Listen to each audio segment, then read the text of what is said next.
Ötən gün Çempionlar Liqasının əsas mərhələsinin 7-ci turunda Qarabağ klubu Almaniyanın Eintracht komandası ilə qarşılaşıb. Maçı İsveçrəli hakimin idarə etməsi yerli futbol ictimaiyyətində bir mənalı qarşılanmayıb. Bildirilir ki, İsveçrənin Alman dilli ölkə olması Qarabağın əleyhinə ədalətsiz qərarların verilməsinə zəmin yaradıb.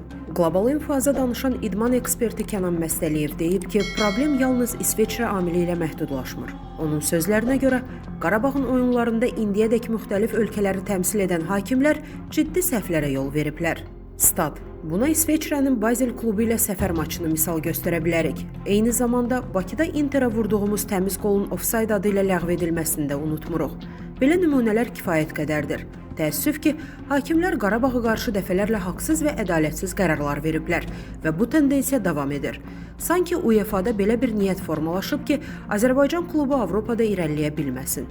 Qərəzli və ya peşəkarlıqdan uzaq hakimlərin bu oyunlara təyin olunması sanki xüsusi tapşırıqla Qarabağın qarşısını kəsməyə çalışmaları ciddi suallar doğurur. Belə məqamda UEFA-nın mövqeyi maraqlıdır.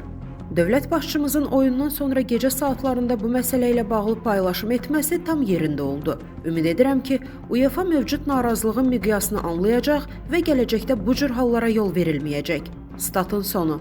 Əziz izləyicilər, xəbərlərdən məlumat əldə etmək üçün kanalımıza abunə ola bilərsiniz.